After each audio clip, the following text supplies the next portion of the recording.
ibon, mga gubat at karagatan. May siyang banal at nakita, ng kanyang ngalan. Ang lahat ng nilikha na'y mabuti, pinagyaman niya ng lubusan. Purihin niyo ang Panginoon, dakdaling ng kanyang ngalan. Purihin siya'y awitan at pamurihan magpakailanman. Sa ngalan ng Ama at ng Anak at ng Espiritu Santo. Amen. Sumainyo ang Panginoon. At sumaiyo rin. Mga kapatid kay Kristo at mga kadiboto, muli tayo po ay tinipon ng ating Nuestro Padre, Jesus Nazareno, bilang kaanib ng angka ng Diyos. Tinipon niya tayong lahat sapagkat mahal niya tayo. Kaya dumulog po tayo sa ating maawaing Panginoon na nagpapatawad ng lubos. Inaamin ko sa makapangyarihang Diyos At sa inyo, mga kapatid, na lubha akong nagkasala sa isip, sa salita, sa gawa, at sa aking pagkukulang. Kaya'y sinasamo ko sa mahal na Birheng Maria, sa lahat ng mga anghel at mga banal, at sa inyo, mga kapatid, na ako'y panalangin sa Panginoong ating Diyos. Kaawaan tayo ng makapangyarihang Diyos.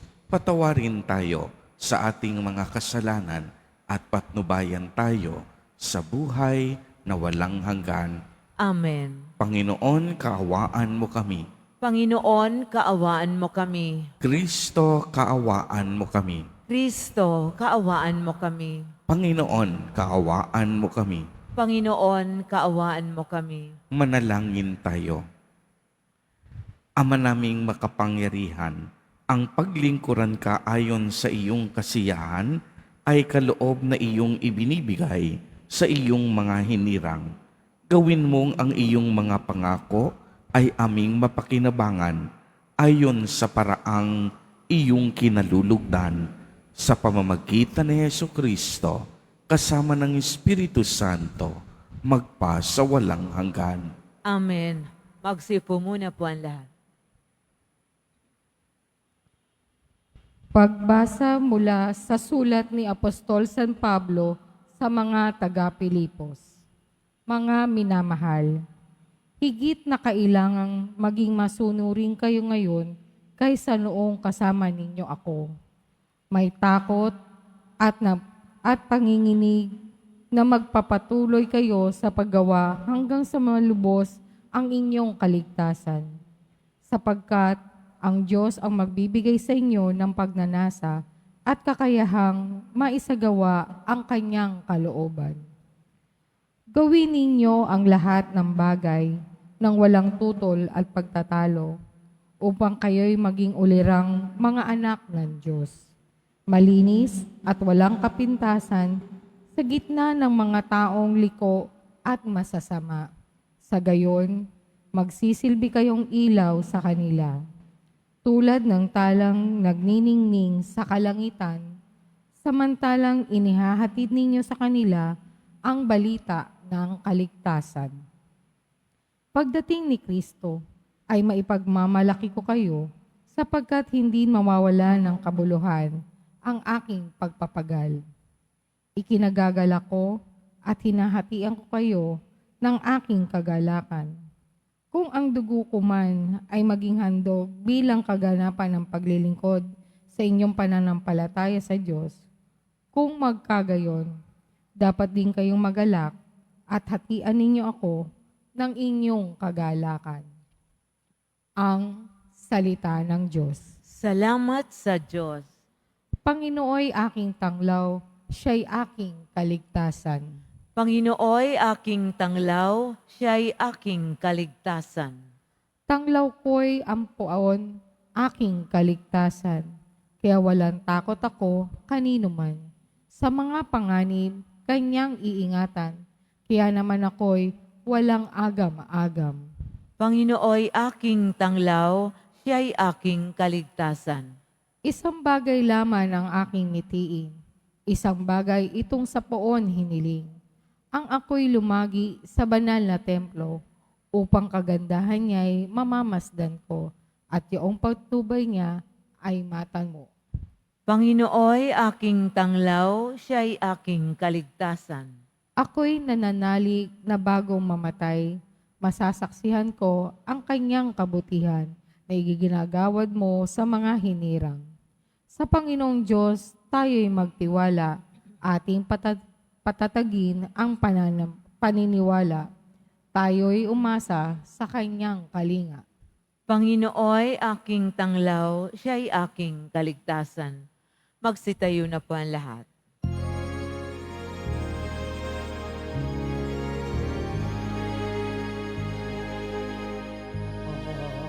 Hallelujah, Hallelujah,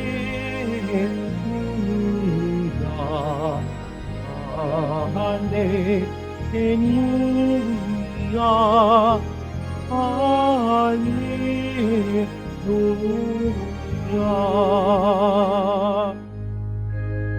Hirap kaysa ni Kristo ay kapalarang totoo, kaloob ng Espiritu. Hallelujah, Hallelujah, Hallelujah,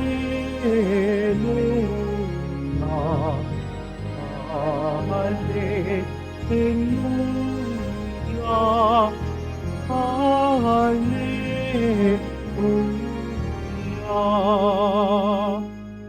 Sumainyo ang Panginoon. At sumaiyo rin. Ang mabuting balita ng Panginoon ayon kay San Lucas. Papuri sa iyo, Panginoon. Noong panahong iyon, sumama kay Jesus ang napakaraming tao. Humarap siya sa kanila at kaniyang sinabi, "Hindi maaaring maging alagad ko ang sinumang umiibig sa kaniyang ama at ina, asawa at mga anak, mga kapatid, at maging sa sarili niyang buhay ng higit sa akin. Ang sinumang hindi magpasan ng sariling krus at sumunod sa akin ay hindi maaaring maging alagad ko.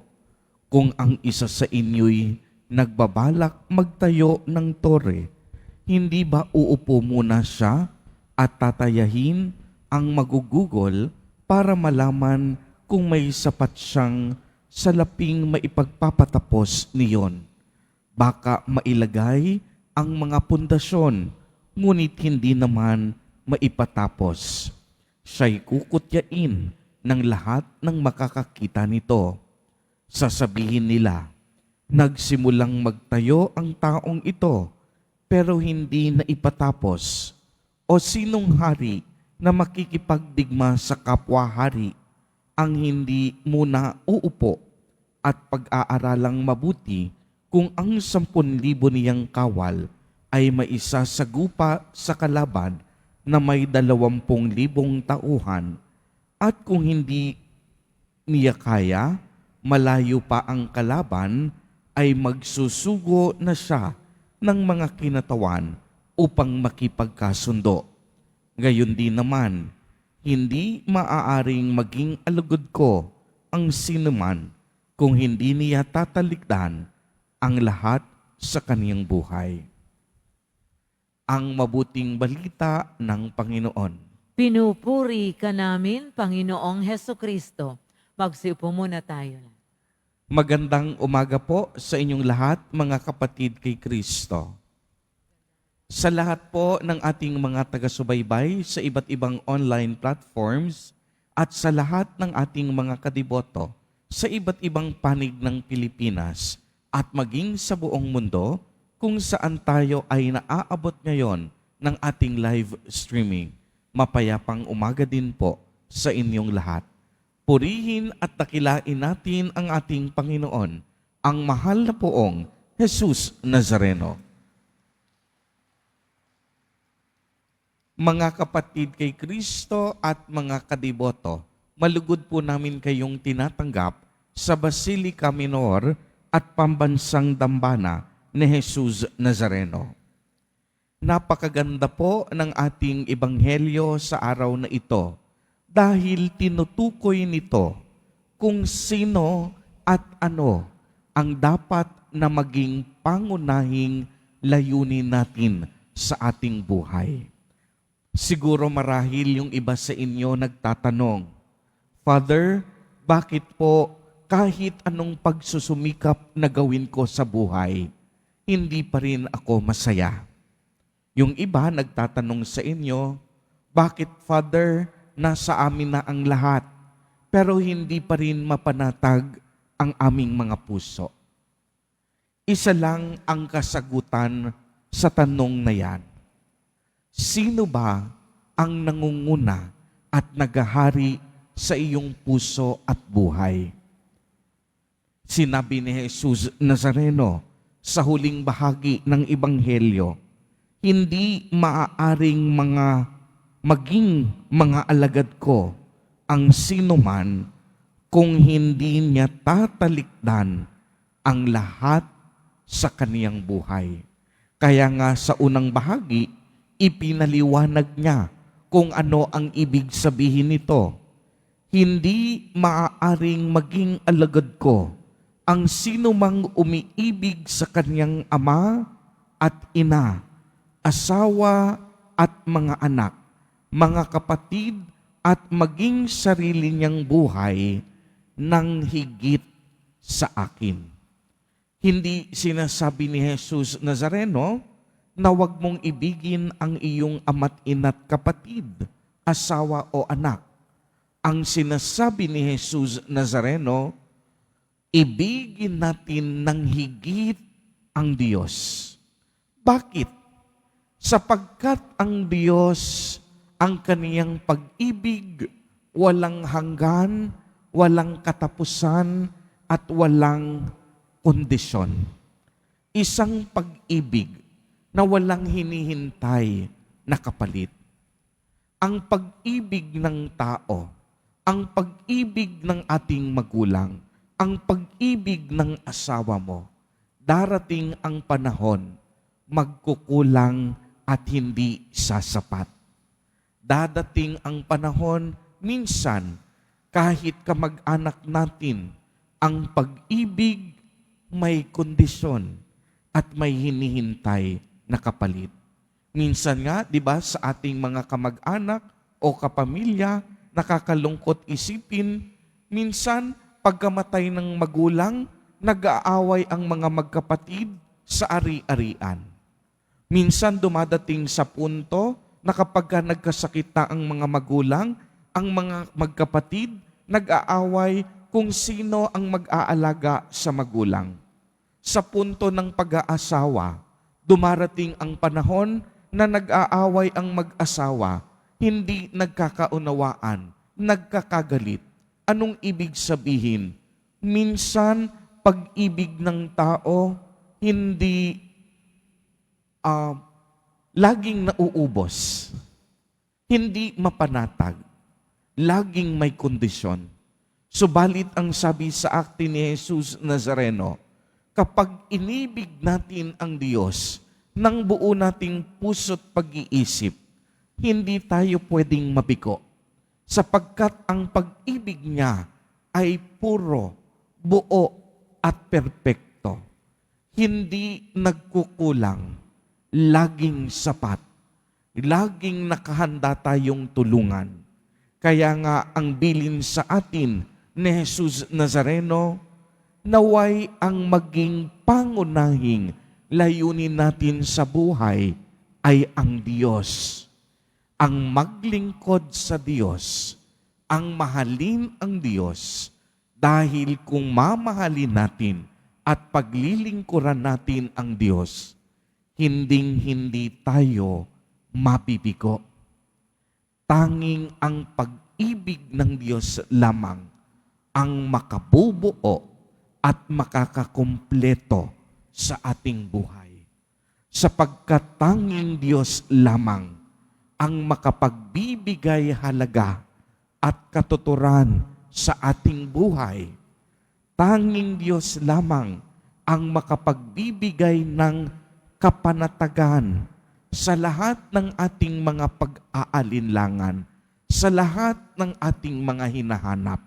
Kaya nga nabanggit ko kanina, anumang dami ng pera mo, anumang dami ng salapi mo, gaano man kalawak ang kapangyarihan mo, kung wala kang Diyos sa iyong puso at buhay, hindi mo mararanasan ang tunay na kaginhawahan at kapanatagan. Tignan ninyo, maraming pagkakataon sa ating buhay, may mga kilala tayo na hindi naman mayaman. Yung iba pa nga naghihirap. Pero may Diyos sila sa kanilang buhay. At makikita nating sila'y masaya, sila'y panatag sa buhay, sapagkat isinuko na nila ang lahat sa Diyos. At ito ang nais ni Jesus Nazareno. Kapag ang Diyos na ang pangunahing layunin natin sa ating buhay, dapat marunong na tayong magpasan ng ating mga krus. Dapat tatalikdan na natin ang lahat ng bagay alang-alang sa pagmamahal natin sa Diyos.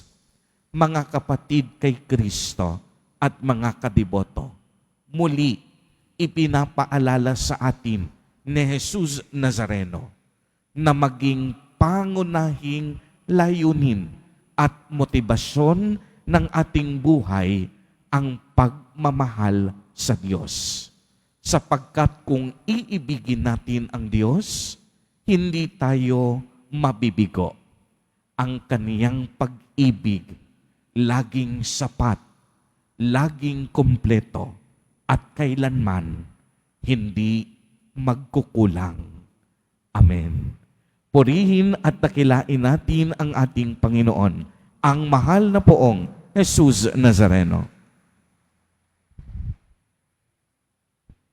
Tumayo na po ang lahat.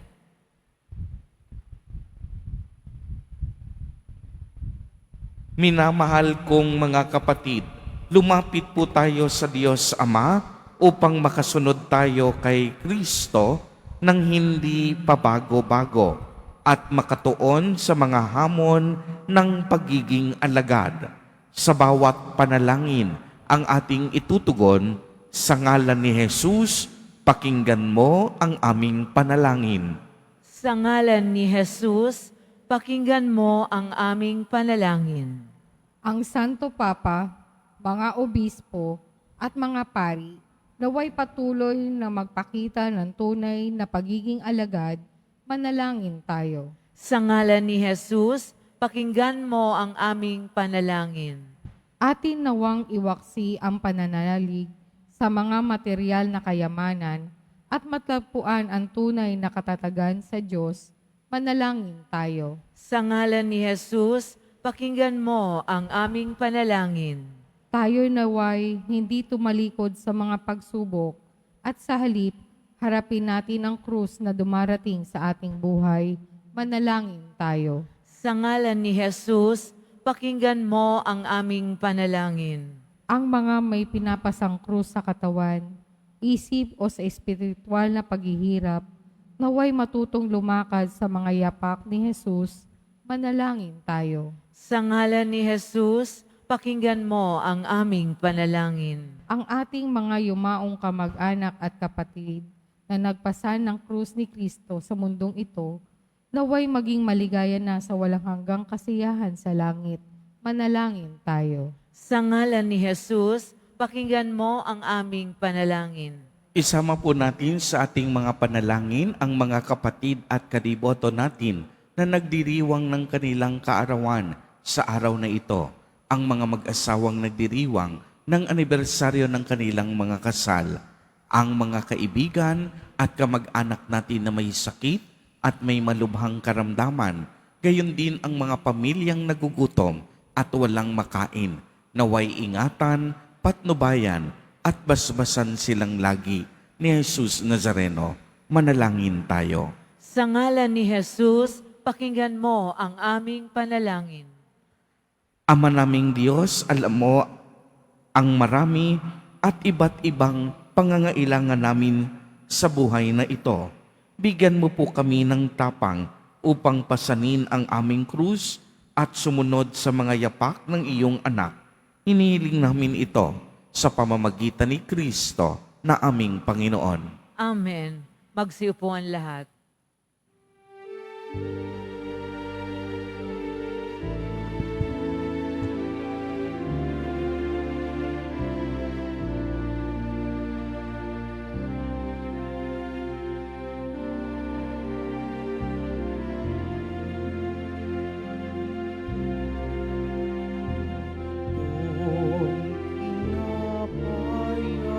At alak ng nasa'yo, ngunit hangin sa kabutihan mo. Ngunit at tanggapin ang alay sa'yo. Masasalamat ng puso.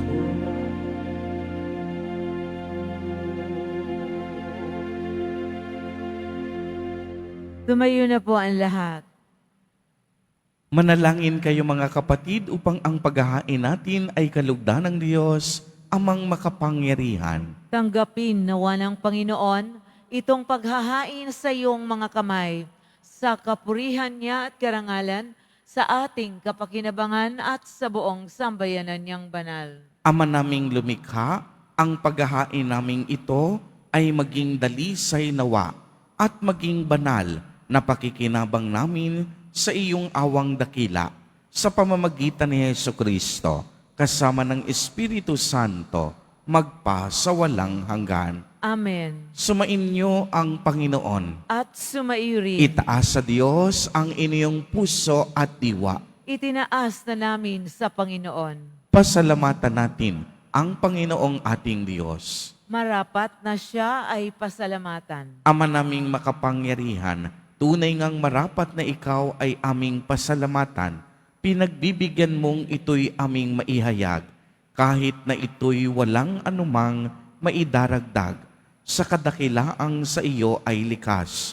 Sa pagpupuri nami ang nakikinabang, ay kami ring iyong pinakikiharapan sa pamamagitan ng iyong anak na minamahal. Kaya kaisa ng mga anghel na nagsisiawit ng papuri sa iyo, nang walang humpay sa kalangitan, kami nagbubuni sa iyong kadakilaan. Santo, Santo, Santo, Panginoong Diyos ng mga hukbo, napupuno ang langit at lupa ng kadakilaan mo, o sana sa kaitaasan. Pinagpala ang naparirito sa ngalan ng Panginoon, o sana sa kaitaasan. Lumuhod po ang lahat. Ama naming banal, ikaw ang bukal ng tanang kabanalan. Kaya't sa pamamagitan ng iyong Espiritu, ay gawin mo pong banal ang mga kaloob na ito upang para sa amin ay maging katawan at dugo ng aming Panginoong Jesucristo. Bago niya pinagtiis ang kusang loob na maging handog, hinawakan niya ang tinapay, pinasalamatan kaniya, pinagati-hati niya iyon, iniabot sa kaniyang mga alagad at sinabi, "Tanggapin ninyong lahat ito at kanin. Ito ang aking katawan na ihahandog para sa inyo."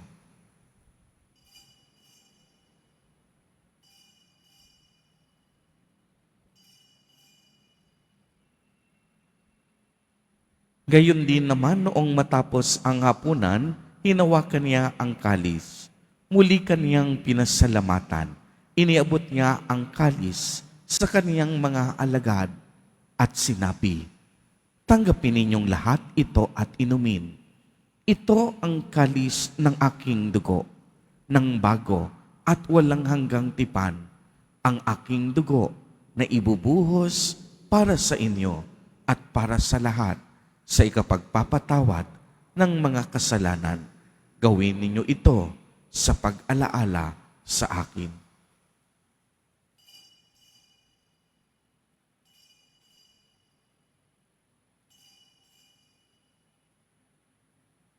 Tumayo na po ang lahat. Ang misteryo ng pananampalataya. Si Kristo'y namatay, si Kristo'y nabuhay, si Kristo'y babalik sa wakas ng panahon. Ama, ginagawa po namin ngayon ang pag-alaala sa pagkamatay at muling pagkabuhay ng iyong anak.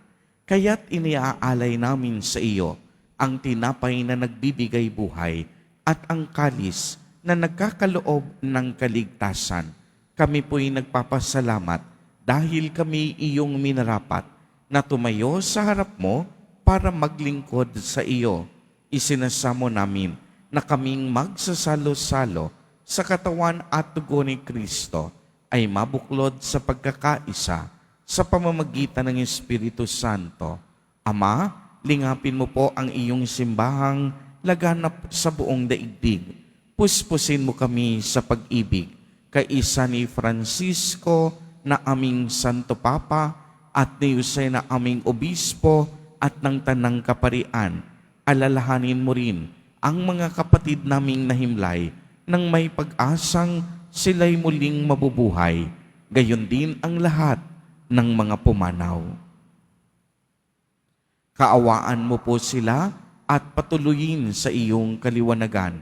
Kaawaan mo at pagindapatin kaming lahat na makasalo sa iyong buhay na walang wakas, kaisa ng mahal na Birheng Maria na Ina ng Diyos, ng kabiyak ng puso niyang si San Jose, kaisa ng mga apostol at ng lahat ng mga banal na namuhay dito sa daigdig ng kalugod-lugod sa iyo, maipagdiwang nawa namin ang pagpupuri sa ikararangal mo sa pamamagitan ng iyong anak na aming Panginoong Hesukristo. Sa pamamagitan ni Kristo, kasama niya at sa Kanya, ang lahat ng parangal at papuri ay sa iyo, Diyos amang makapangyarihan, kasama ng Espiritu Santo, magpa sa walang hanggan. Amen. Sa tagubilin ng mga nakagagaling na utos at turo ni Jesus na Panginoon natin at Diyos, ipahayag po natin ng lakas loob. Ama namin, sumasalangit ka. Sambahin ang ngalan mo, mapasa amin ang kaharian mo, sundin ang loob mo dito sa lupa para nang sa langit. Bigyan mo kami ngayon ng aming kakanin sa araw-araw at patawarin mo kami sa aming mga sala para ng pagpapatawad namin sa nagkakasala sa amin. At huwag mo kaming ipaintulot sa tukso at iadya mo kami sa lahat ng masama. Hinihiling po namin na kami iadya sa lahat ng masama, pagkalooban ng kapayapaan araw-araw, iligtas sa kasalanan at ilayo sa lahat ng kapahamakan, samantalang aming pinananabikan ang dakilang araw ng pagpapahayag ng tagapagligtas naming si Hesukristo. Sapagkat iyo ang karian at ang kapangyarihan at ang kapurihan magpakailanman. Amen. Panginoong Hesukristo, sinabi mo sa iyong mga apostol, kapayapaan ang iniiwan ko sa inyo, ang aking kapayapaan ang ibinibigay ko sa inyo. Tunghayan mo ang aming pananampalataya at huwag ang aming mga pagkakasala. Pagkalooban mo po kami ng kapayapaan at pagkakaisa ayon sa iyong kalooban, kasama ng Espiritu Santo, magpa sa walang hanggan. Amen. Ang kapayapaan ng Panginoon ay laging sumainyo. At sumaiyo rin. Magbigayan po tayo ng kapayapaan sa isa't isa. Kordero ng Diyos na nag-aalis ng mga kasalanan ng sanlibutan, maawa ka sa amin. Kordero ng Diyos na nag-aalis ng mga kasalanan ng sanlibutan, maawa ka sa amin. Kordero ng Diyos na nag-aalis ng mga kasalanan ng sanlibutan, ipagkaloob mo sa amin ang kapayapaan. Magsiluhod po ang lahat.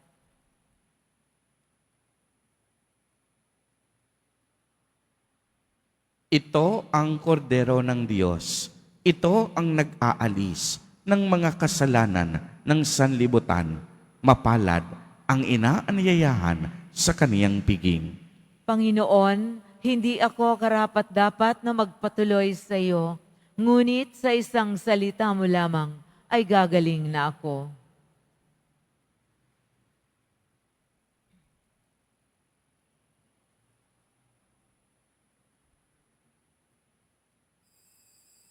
Para sa lahat ng tatanggap ng banal na komunyon, sasagot po tayo ng amen pagkasabi ng pari o ng lay minister ng katawan ni Kristo at isubo agad sa bibig bago umalis sa harapan ng pari o lay minister. Sumunod po tayo.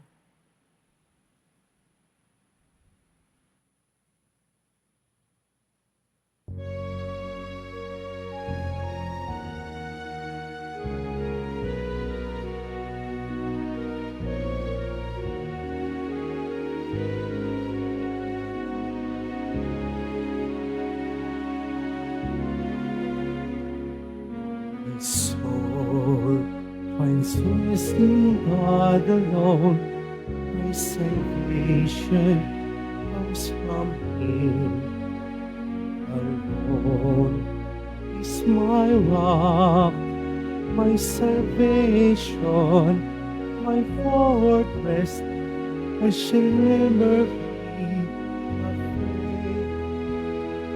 I shall never be afraid.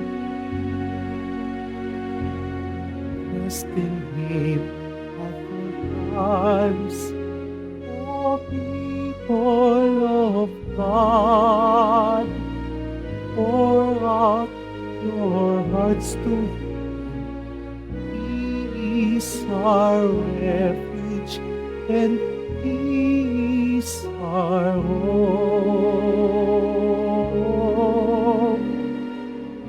My soul finds rest in God alone. My salvation comes from Him alone. He's my rock, my salvation, my fortress. I shall never be afraid. I shall never be afraid.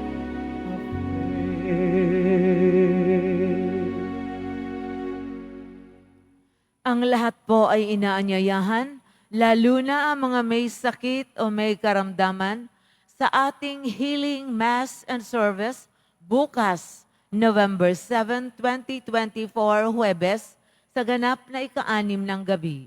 Makiisa po tayo. Available pa rin po ang ating mga All Souls envelope. Sa mga nagnanais, maaari na kayong kumuha malapit sa mga pintuan ng ating simbahan o sa information guard. Isulat lamang po ang mga pangalan ng mga kamag-anak, kaibigan at mga kakilalang na mayapa o sumakabilang buhay na.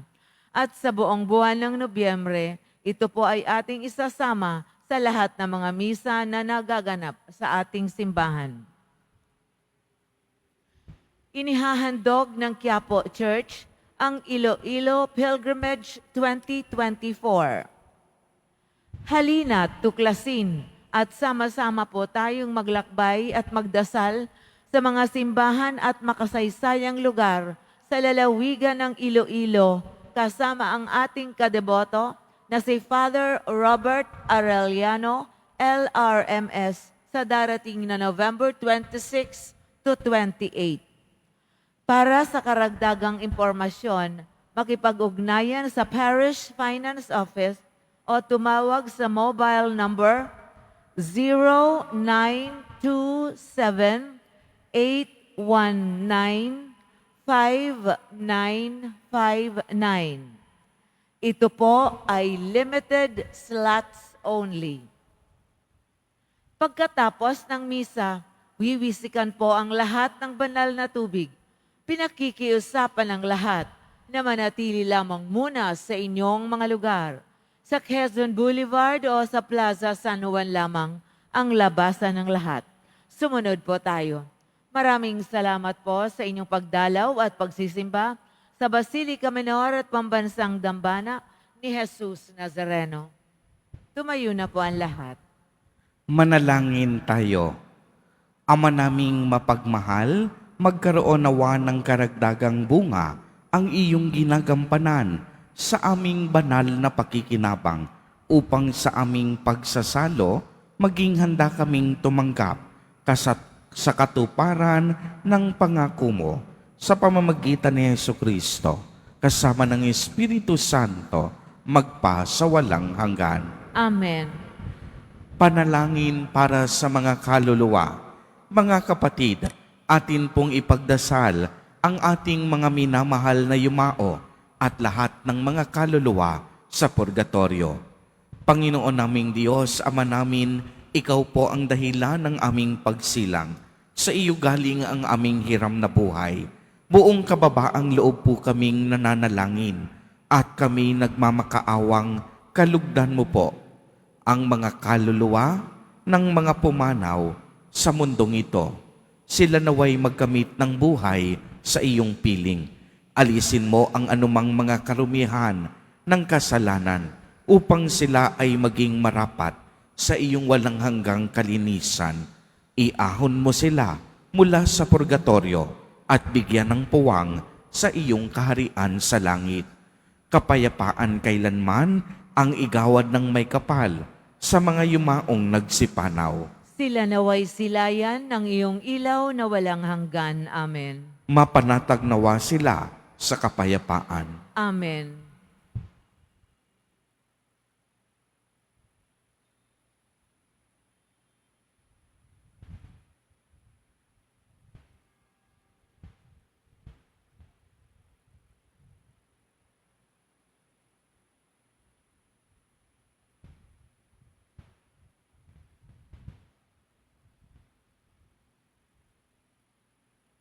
Sumainyo ang Panginoon. At sumaiyo rin. Pagbabasbas.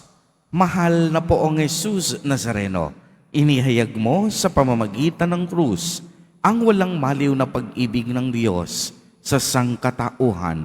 Pakinggan mo ang kahilingan ng iyong angkan na nagsusumamo sa iyo.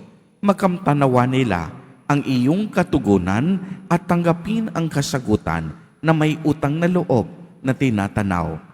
Basbasan din po ninyo ang mga daladala nilang mga imahen at dasalan sa pamamagitan ng bendisyon na ito, naway maalala nila ang mga pangako nila noon sa binyag na ikaw ang kanilang iibigin at paglilingkuran bilang Panginoon magpa sa walang hanggan. Amen. At pagpalain po kayong lahat at ang inyong buong pamilya ng makapangyarihang Diyos, Ama, Anak, at Espiritu Santo. Amen. Humayo kayong taglay ang pag-ibig at kapayapaan ng poong Jesus Nazareno. Salamat sa Diyos.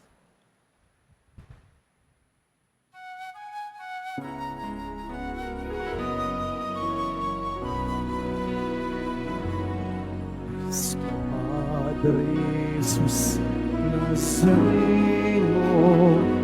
sinasamba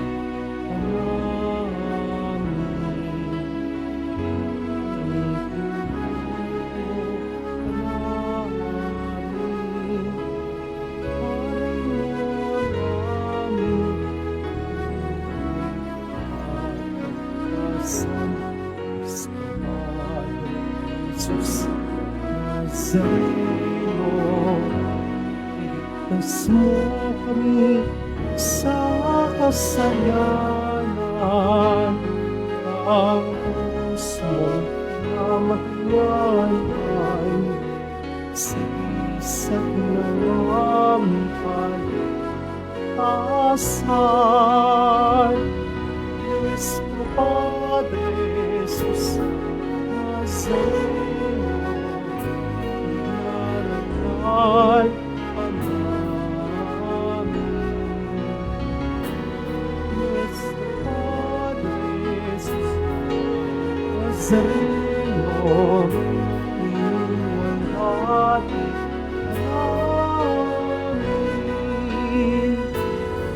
Sa Padres, Nazareno, inarangal ka namin. Sa Padres,